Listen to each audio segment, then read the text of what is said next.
The words and the language that you use is going to have a massive impact on your confidence level. Okay, I just got rejected, but that just gets me one step closer to the sale. You're more motivated by process and the mastery of skills there than you are the outcome. All right, well, Bobby, thanks for joining us here today. So tell us a little bit about being a sports psychologist at BYU. Do players come talk to you, or how does that work? Yeah, no, awesome. Happy to be here, Dave. On a day-to-day basis, so I work down in the athletic department. My job is a mental performance doctor. So my job is to teach and train the athletes how to think while they're on the field, while they're on the track, while they're on the court. And so mostly it's just one-on-one sessions. I often tell people, like, the holy grail of mental strength training is in a one-on-one session when you can have a player kind of share with you, like, hey, here's the thing I'm working on, or here's the thing I'm struggling with.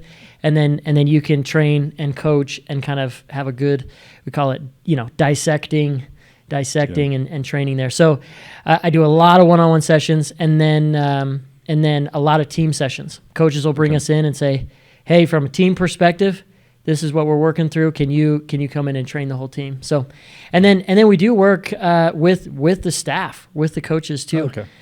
Just to help shape and direct. They're obviously performing as coaches, right? And so the impact that they have on players and their team from an individual standpoint, from a culture standpoint, we'll help work with the coaches on, like, all right, here's the best way to motivate that player. Directly. If a player comes to meet with you, is it typically, are they having a problem, or do they just realize, every once in a while I should check in on these things? Yeah, so not always, actually. Not always is there a problem. In fact, and down there we kind of have two services. We have our counseling and therapy services, and those are usually people will come in, and they come in because they're like, I have an extra need here. Can I get some extra help? But on the performance side, we're actually always training. We'll do preseason training, we'll do in-season training, we'll do postseason training. So we, in the athletic department down there, we do promote kind of ongoing mental strength training on the performance side. So, okay, great. And so you talk a lot about mental toughness. You have some great LinkedIn posts on this, and it seems like maybe it's a personality trait a little bit, but you say no, it's actually a skill. So what is that skill, and how do you develop it? Yeah. Our field's coming along in our understanding here, right? Moving from character traits and personality traits more to learned behaviors and learned skills. And I'm very much on the side of learned behaviors and learned skills, and mostly because if you dial down mental strength or mental toughness to like its like basic levels, it really is just thinking patterns. And we know that we can choose our thoughts, we can control our thoughts. So we just have to get really good at that skill to then create the patterns and the habits that then turn into memory, which then automatically come out when you perform. Yeah. And so really, really, that's kind of the difference there. I will say this: there are some personality traits that come into play a little bit. Like if you're a little bit more of introverted versus extroverted, it doesn't change the fact that you can learn these mental skills and develop these traits, but sometimes personality factors play a little role in there. Yeah, so I'm thinking like on the big five, if you're high in neuroticism, that's probably going to make it harder to do this, but it's still doable, right? You still learn. So great. So you were talking about coaches. They are business leaders, whether they think of themselves all the time as that or not.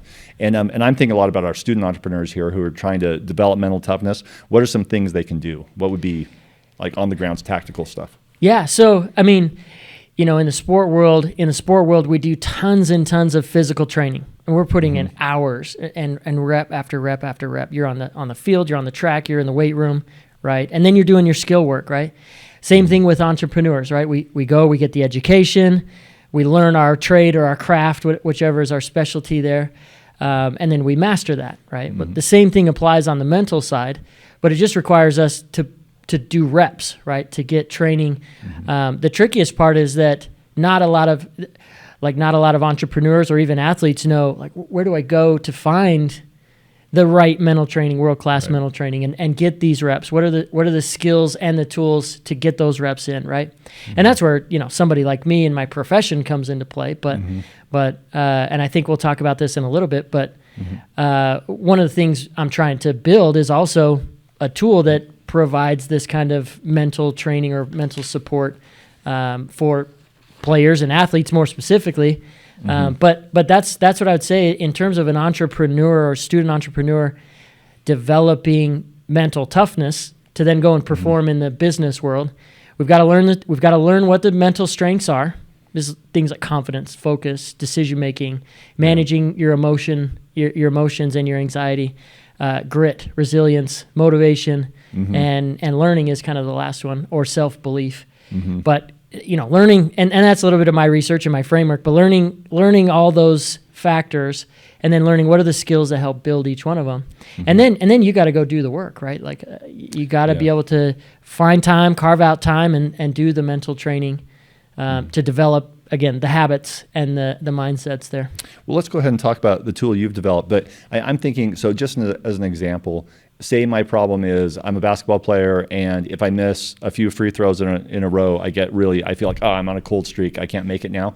Like, what is something tactical that I would do to address that? Yeah, so in that specific example, right, what really when we work with players or athletes, or even in the business world, right, like I would work with the player and say, what's the very simple, the base level thought that leads into that? Well, and you kind of just said it, right? You miss a shot, you miss a second one, and the thought that enters my mind is, oh no, I'm cold, or oh no, I'm off, or today's going to be a bad day.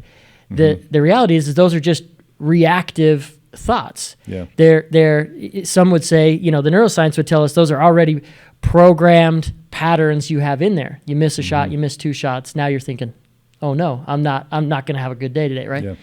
But you're just reacting to that external experience, right? That event. And so what we would train players or even business leaders on is what's the proactive way to respond to that? And actually, if you've built out those phrases and the thoughts and the language already, when it happens, instead of reacting, you can then be proactive and kind of create and construct the thoughts in your brain. So you would say something like, no sweat, next shot, next one's going in, or I'm just getting warmed up, right? So you're trying to think like, what's going to help me have the best thought the next time, right? Yeah, and so like for student entrepreneurs, rejection could be an issue like this, or like if you're out doing sales, like door to door or something, you could say, okay, I just got rejected, but that just gets me one step closer to the sale or some right. Some and if right? and I know there's one question in there about or that you and I were going to talk about outcomes versus process, right? Yeah. So we'll take the door-to-door sales example, right? If the outcome is, well, like I want to have 100 sales, or I want to make X amount of dollars in commissions, right? What's the process or task associated with that? Well, it's go hit as many doors as possible. And a really good, successful door-to-door salesperson is going to realize that I've got to hit hundreds, if not thousands, of doors to make the conversion math work out, right? And so just helping either a sales rep or a business leader shift from, okay, what's the outcome, to then what's the process, and also shift their mindset again from what's not working to then what can I do or what is working.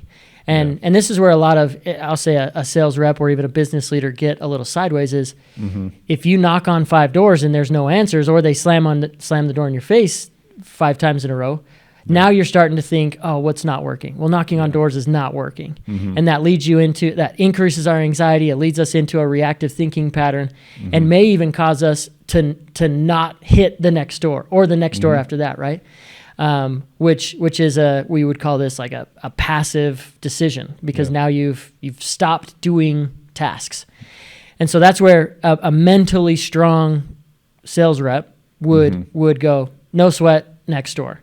And keep focused on the process, right? If I hit 1,000, if I hit 5,000 doors, should translate into A, B, and C, right?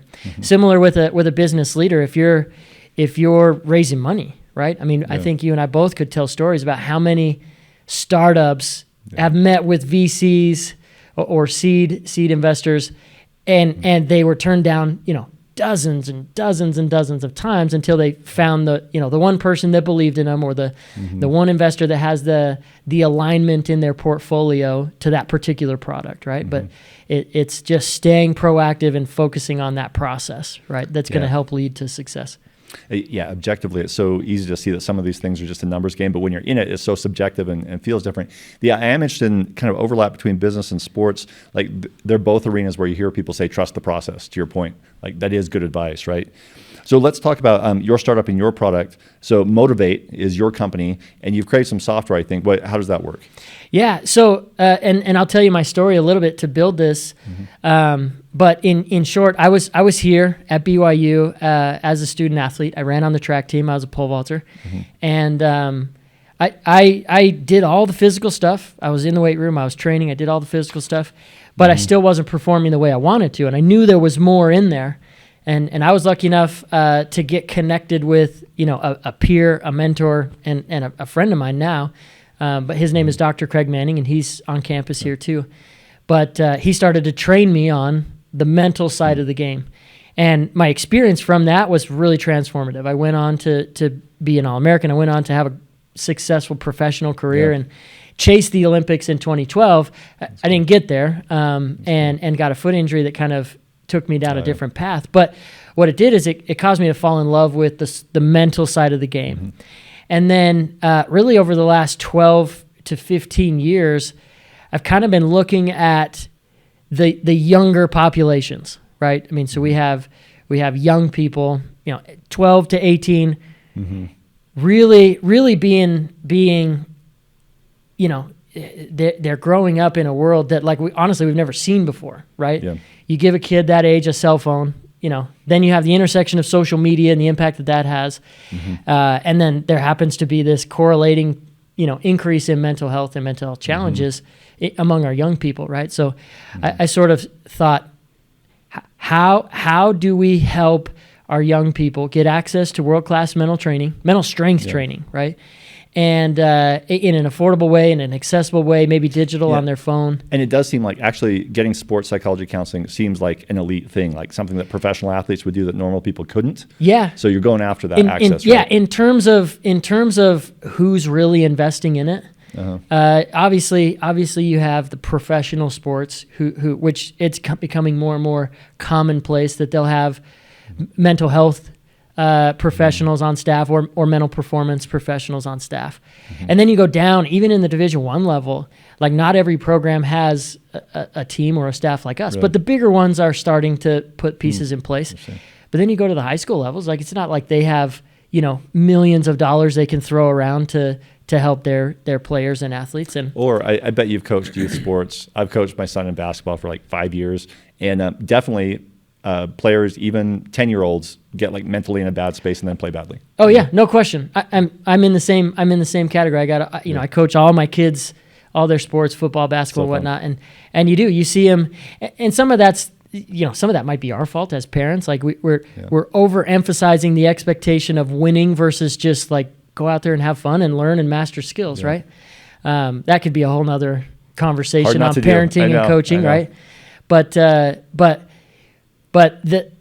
even at that level, right? You see them; they'll miss a shot or they'll lose a game, and they start to build these narratives in their brain, like I'm not good, or we stink, or maybe I'm not worth very much, right? And if they kind of ruminate on those patterns, like that can spiral into a not a very good place. And so they can drop out of sports. Like that's what 95% of kids that participate in sport are not going to the next level. Like the percentages to go on is very, very low. Right. And you think most of them are there just for social reasons. Like my buddy plays on the team or totally.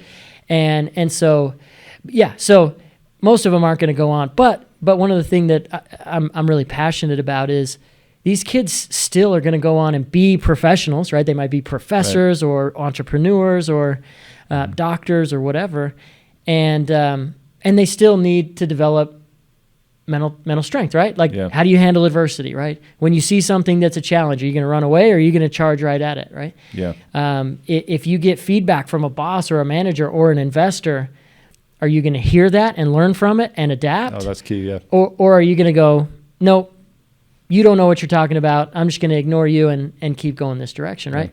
And a whole nother thing if the investor or whoever really does know what they're talking about. But what I'm talking about is just having a learning mindset as a young entrepreneur or even an athlete, right? Like we always have to be learning and growing and developing and mastering skills. Mm-hmm.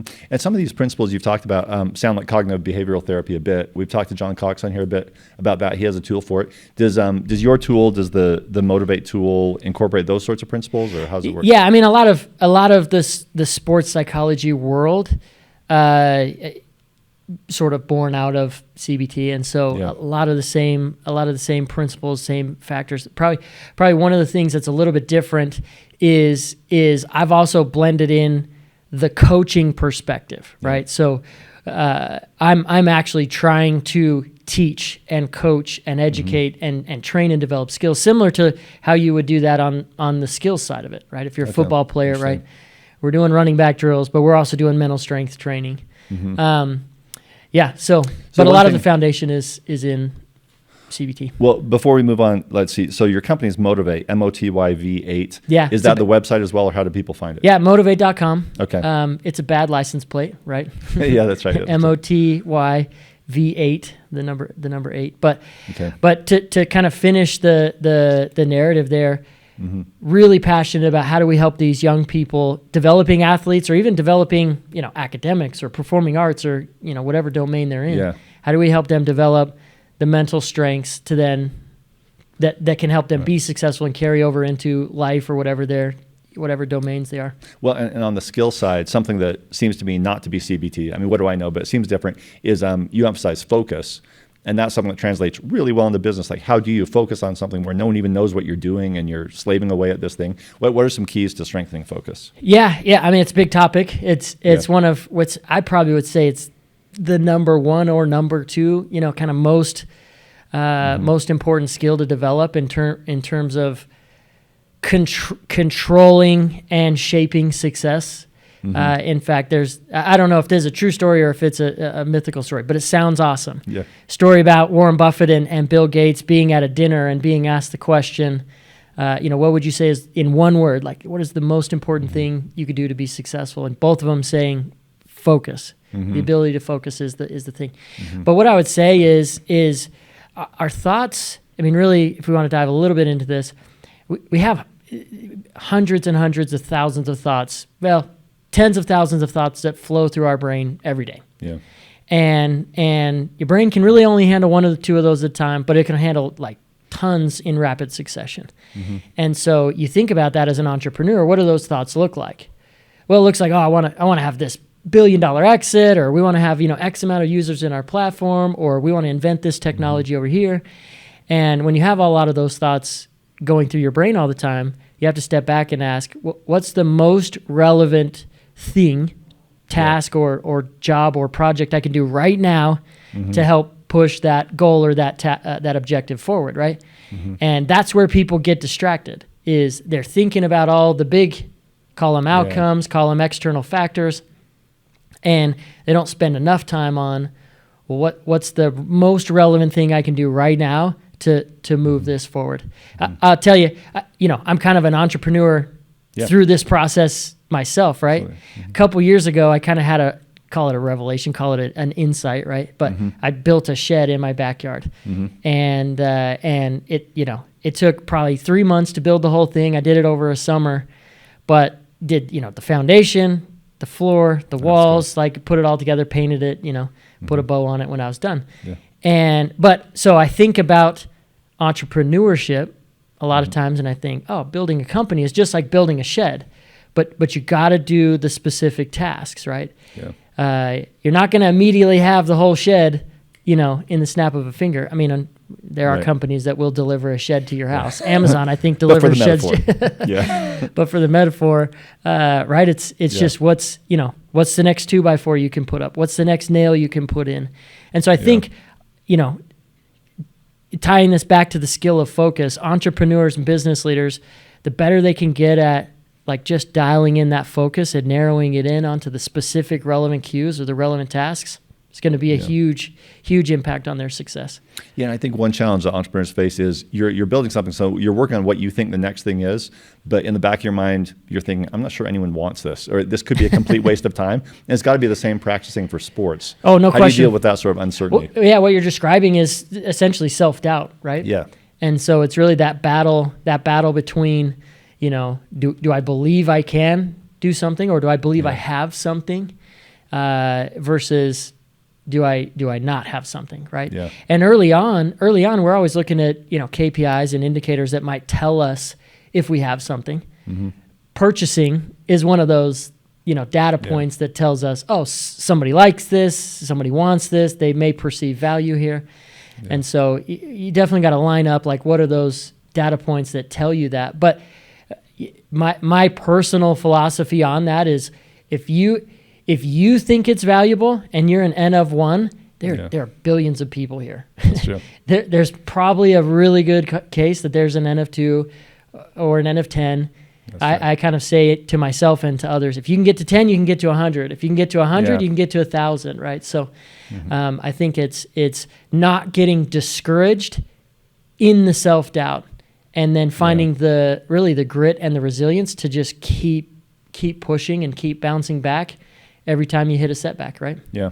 Environmentally, well, and I'm thinking in sports specifically, there's some things like if you're running or you did pole vault, something like that, the results are so measurable. In practice, you know how well you did.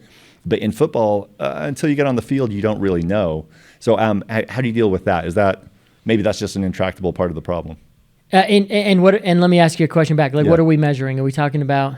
Yeah, ultimately we want to win, right? And so if you're pole vaulting, I don't know what's a good score, 6 meters or something, you're like, that's a really good score. I'm doing awfully well. I'm doing awfully well. I think there's only 29 people that have ever jumped that high. But see, that would be great then. I don't know anything about pole vaulting, but I did see you do 5 meters and a half, or like what was your best? Yeah, my best was 18 feet. So okay, wow, that seems really high. Like, you're going to fall into the cushion, but what if you fall back the other way?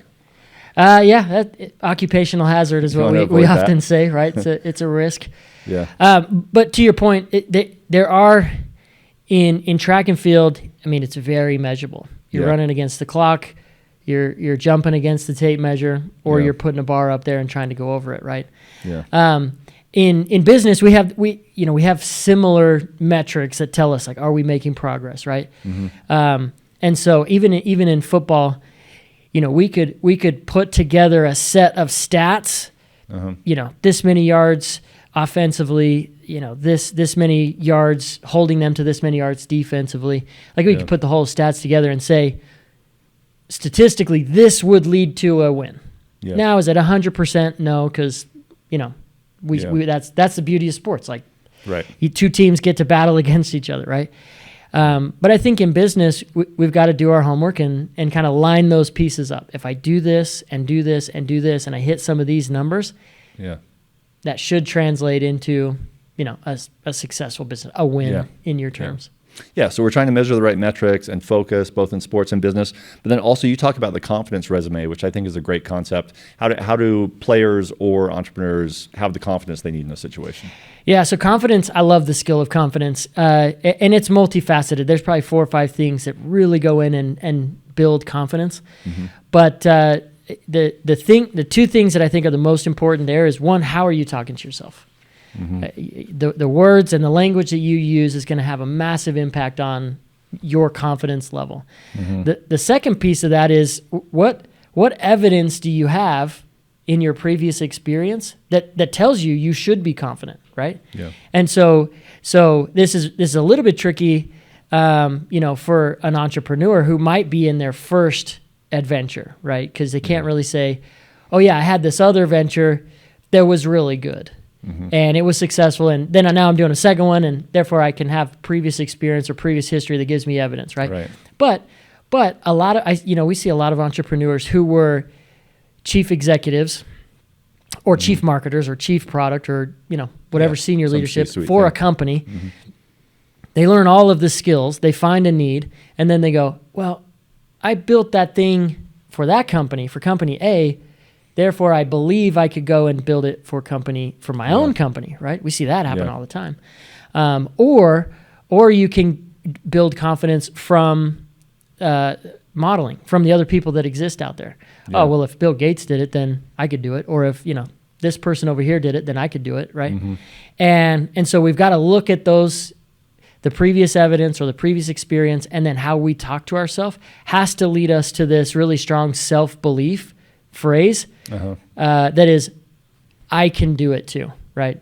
Yeah. And so that's what I would share is, look at the history. That's going to help you build your confidence, but then it's going to translate into self-belief, which actually is going to lead you to do something, to act. Yeah, and that's the practical value, right? And I guess the other side of the confidence coin, someone could be overconfident. They could say, of course I can do it, and not have the experience.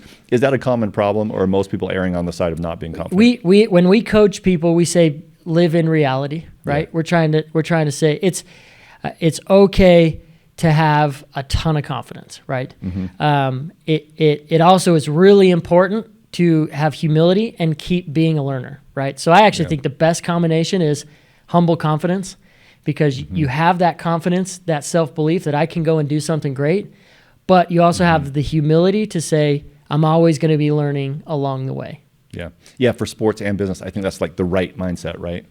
So, and then if people are doing things the right way, they're going to have some successes. One other problem you can run into is the challenge of staying hungry after wins. What if you're successful? You're like, we're undefeated so far. How do you stay motivated and focused? Yeah. That's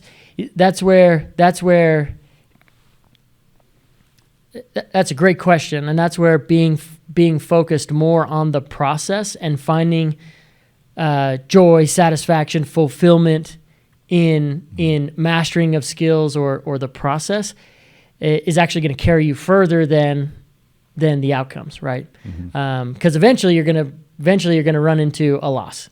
Like very, very few teams have ever made it, undefeated all the way through in any sport, really. And so eventually you're going to run into that loss. And so being more focused on the process and the mastery that comes from that is going to carry. It's going to keep you motivated, because then when you have the loss, or you have 9 wins, which 9 wins is great, and you always want to go find the 10th win, right? Right. But you're more motivated by process and the mastery of skills there than you are the outcome, right? So we actually try to shift the focus away from the outcome. And maybe related is, in both sports and business, some random things are going to happen. The stock market's going to crash, or a star player is going to get injured, or whatever. How do you deal with just the random negative things that could happen? Yeah, so this goes back to that skill of focus, right? And I think in business and in sport, there's always external factors that you don't have control over, right? To your point, it could be the stock market, it could be a natural disaster. In track and field, it was always the weather, right? We never could control or know exactly which direction the wind's going. Oh, wow. Are we going to get a rainstorm that shows up? You can't predict that. So, but the way you approach that, and you develop the mental strength, really what we're developing is the skill of grit.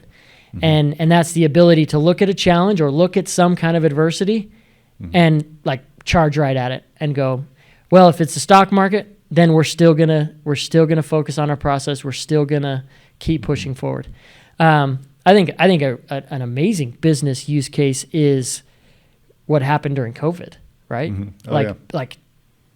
Hundreds, thousands of businesses, their revenues went down. Yeah. Some of them had to close doors. You think about the hospitality industry, or the big, the events industry, concerts were gone, right? That was a massive use case for us to study and learn from. But we're now several years past that, and look how things have come back. Yeah. And so some of that is kind of looking at the event and going, yes, there's going to be adversity, but we can handle anything that comes our way, right? Yeah. And that's the combination of having grit and being able to push yourselves, having resilience, knowing that if something happens, we'll bounce back, and then that kind of relentless optimism or self-belief to know that, okay, whatever comes our way, we're charging through it. Yeah, absolutely. And in COVID, the secret to business success was just to survive it. And that's probably true of most downturns. And there's some good research that if your company just survives from start to 5 years, your odds of success are through the roof. Totally. You just got to get there. Right? You got to get past those time milestones. Yep, exactly. So I know we're about out of time, but what is the single sports psychological tool to kind of conclude with some tip you could give people that would be generally applicable? I would come back to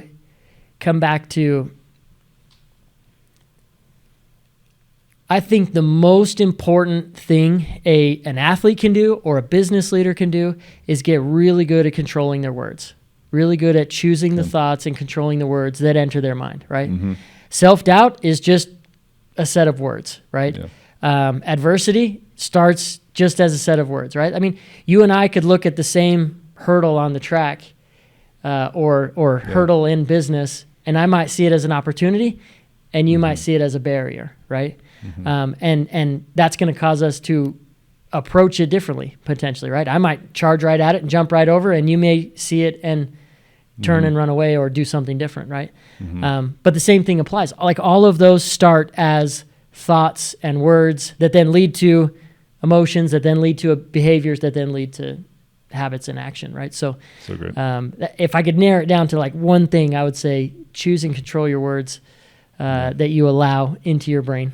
Okay, productive mindset. That's so useful, and really appreciate it. And so, Bobby, thanks for taking the time today. So, Bobby Lowe, you can follow him on LinkedIn, Motivate. You can visit the website and see the product.